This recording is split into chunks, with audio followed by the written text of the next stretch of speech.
It was a hot afternoon, and the crowd outside the Grand Hotel was already growing restless. People were dressed in their best, laughter echoing off the marble walls, cameras flashing every few seconds. But there, standing quietly to the side, unnoticed and ignored, was a woman in plain clothes. No makeup, no jewelry, no fancy shoes. Just a soft smile and tired eyes that had clearly seen more than her fair share of long days. She held a simple envelope in her hands, the corners slightly crumpled from being held so tightly. Some glanced her way, most didn't. A few security guards even asked her to step aside, mistaking her for someone who didn't belong. She didn't argue. She just waited.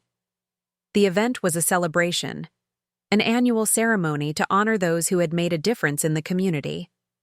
Everyone in the room seemed to be somebody, the kind of people who speak in strong voices, walk like they own the ground under their feet, and know exactly where they're going. But this woman, no one seemed to know her name or why she was, even there. Some whispered, wondering if she had walked in by mistake. Others assumed she was waiting for someone more important. But what no one knew was that this simple woman wasn't there to blend in. She had once been invisible, yes, overlooked, dismissed, underestimated. She had worked behind the scenes for years, pouring her heart into causes bigger than herself, never asking for credit. But today was different. Today, everything she had worked for was about to come full circle. As she stood there, waiting patiently, outside the grand ballroom, her name wasn't on any visible guest list. No one offered her a seat or even a glass of water. And yet, when the MC stepped up to the microphone and smiled, something in his voice changed.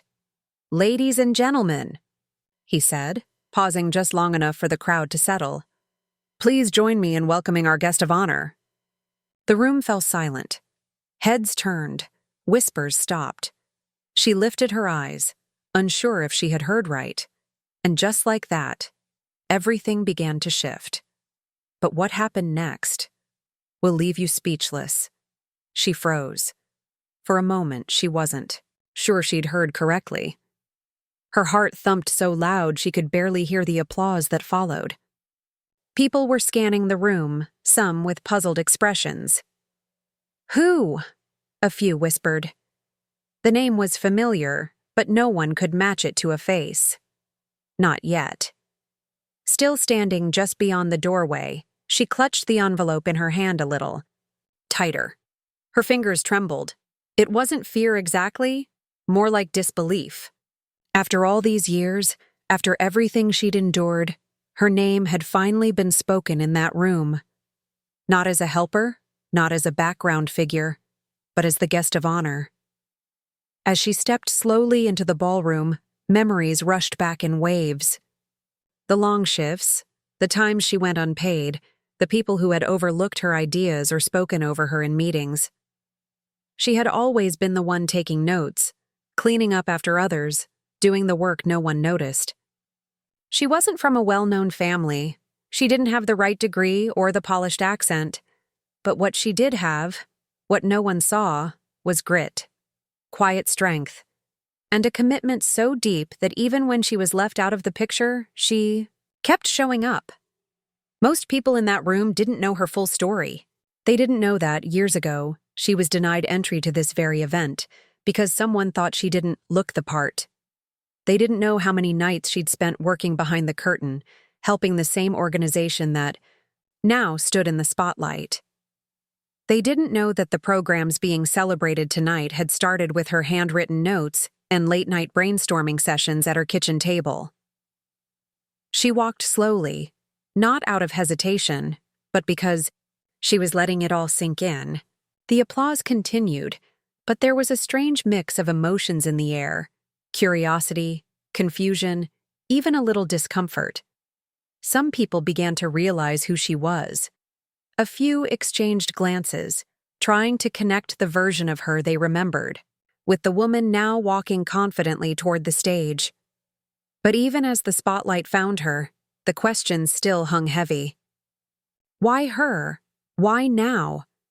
And more importantly, what had happened in the time between being forgotten and being honored?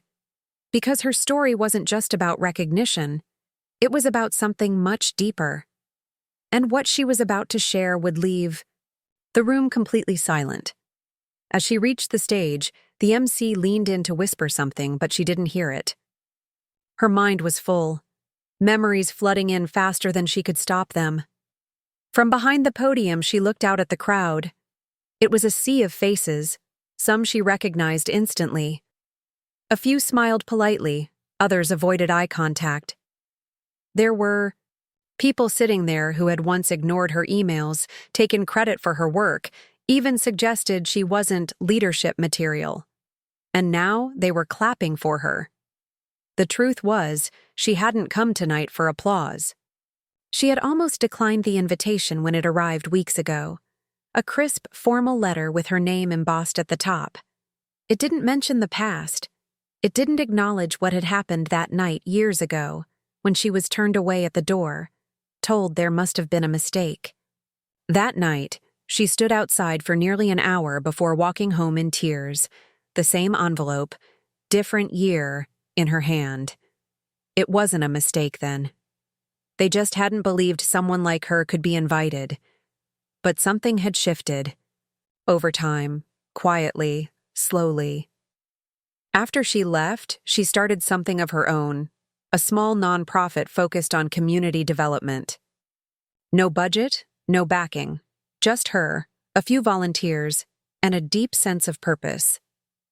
It started with one neighborhood, then two, then spread faster than she imagined. Her name began to appear in local papers, her voice invited onto radio shows, not because she sought recognition, but because the work spoke for itself. Still, she never forgot how it began, being left out, dismissed, overlooked. Now, standing in front of the same people who had once made her feel invisible, she took a breath. She hadn't said a word yet. Behind her, a large screen showed a slideshow of the year's accomplishments. Her face was among them, smiling in group photos, but not everyone clapping knew the whole truth. In the front row sat the woman who had once replaced her on a project she created. Nearby was a man who once told her she was too soft for leadership. And somewhere in the crowd was the person who had submitted her name for tonight's honor, an anonymous nomination. That mystery lingered in her mind. Why now? What had changed? She looked into the lights, gripped the edges of the podium, and finally opened her mouth to speak. But what she said would challenge everything they thought they knew. She stood there in silence, the kind that makes a room feel heavier with every second. The applause had faded. Now all eyes were on her, waiting. Her fingers curled around the edge of the podium, not from nerves, but from the weight of everything she carried into that moment. Then she finally spoke, softly, slowly. "I almost didn't come tonight." A quiet stir moved through the audience. She scanned the room, locking eyes with no one and everyone at once. "Not because I didn't feel honored, but because I wasn't sure if I was ready to return to the place where I first learned what it meant to be invisible." A sharp tension sliced through the atmosphere. Even the photographers had stopped snapping. Her voice didn't shake. It was calm, measured, as if every word had waited years to be spoken. "I was told more than once that I didn't look the part, that I didn't speak the right way, that leadership needed someone stronger, louder, different." Her eyes fell on the front row, just for a second. The woman who had once taken credit for her community proposal shifted in her seat. She kept a tight smile, but her hands were clenched in her lap. A few rows behind, the man who once told her she should stick to support roles now sat frozen, his expression unreadable. "I used to believe them. For a long time I really did."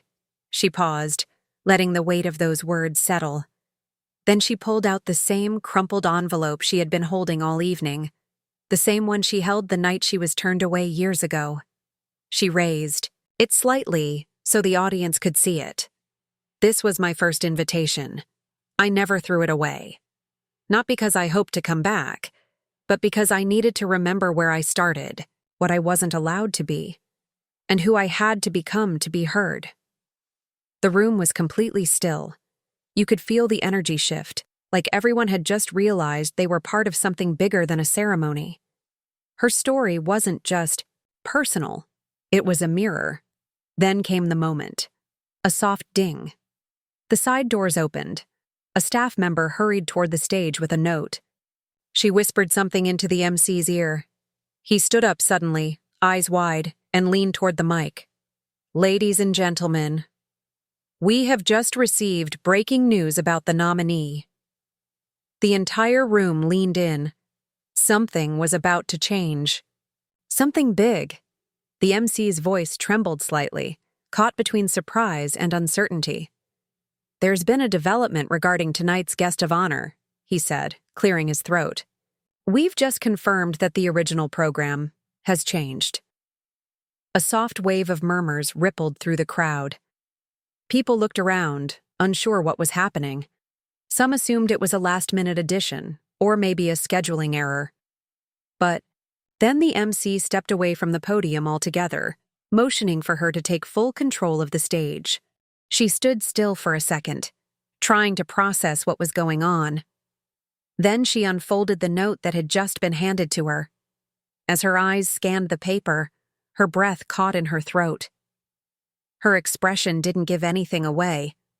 But her hands trembled just slightly. She folded the note again and looked up at the audience. "I had planned to speak about the journey. About the years of work, the sacrifices, and the people who walked with me even when the road was hard," she said, her voice still calm. "But I've just learned something tonight that changes everything." Now the audience was leaning forward, drawn into the gravity of her words. "It turns out this wasn't just an award ceremony," she continued. "It was also a board vote, a quiet one, and apparently the organization has been looking for a new executive director." Gasps. Audible now. People turned to each other, whispering rapidly. Some looked at their phones, checking the program again as if they had missed a line. "They didn't tell me. Not officially," she added with a faint smile. "But I was nominated." Then she let the silence hang, long enough for everyone to feel the weight of what she was about to say. "And tonight, right before I walked on this stage, the vote passed." Stunned silence. Even the MC had taken a step back, watching with wide eyes. "I've just been named the new executive director of the very organization that once told me I didn't belong here." That should have been the climax. But then, without warning, a voice from the back of the room interrupted. "Wait, she can't accept that position." All heads turned. A man in a dark suit stepped forward, holding a folder. His expression was tight, and his voice firm. "She's under investigation. There's more to this story than you think." The room froze, and just like that, everything changed again. Gasps echoed through the ballroom like thunder. The woman on stage didn't flinch, but something shifted in her eyes, an old, familiar mix of disbelief and calm resolve. She had been blindsided before. This time, she was ready. The man in the dark suit walked forward, all eyes on him now. He opened the folder dramatically, flipping through a few pages. "These are documents suggesting financial discrepancies tied to her nonprofit, funds unaccounted for, irregular reports. The board needs to reconsider." The whispers turned into murmurs. Some guests shook their heads, others pulled out their phones. The MC stepped forward again, confused and clearly panicked. "Sir, this is not the time or place." "No," the woman interrupted softly. "Let him speak." The man looked smug, as if he had just regained control of the room. But she turned to the audience and raised her voice, not loud, but clear. "I've seen those papers before. In fact, I reported them myself. 2 years ago. Now everyone went still. They were the result of internal fraud. A volunteer who misused grant funds, someone I trusted." I reported it immediately, cooperated fully with the investigation, and we recovered nearly every dollar. What you're holding are old records. And the case was closed last year, with no charges filed against me. The color drained from the man's face. And what you didn't mention, she continued, her voice rising, is that the volunteer in question was your cousin. Gasps erupted again. The man stammered, gripping the folder tighter, but the damage was done. She stepped forward, no longer behind the podium, just standing openly in front of everyone. This is exactly why change is hard, because when someone who looks like me rises to leadership, suddenly there's always more to the story. But this story? It's already been told. I just wasn't the one allowed to tell it. Applause started, hesitant at first, then stronger. People rose from their seats. Some clapped with tears in their eyes, others with shame. But the energy had shifted.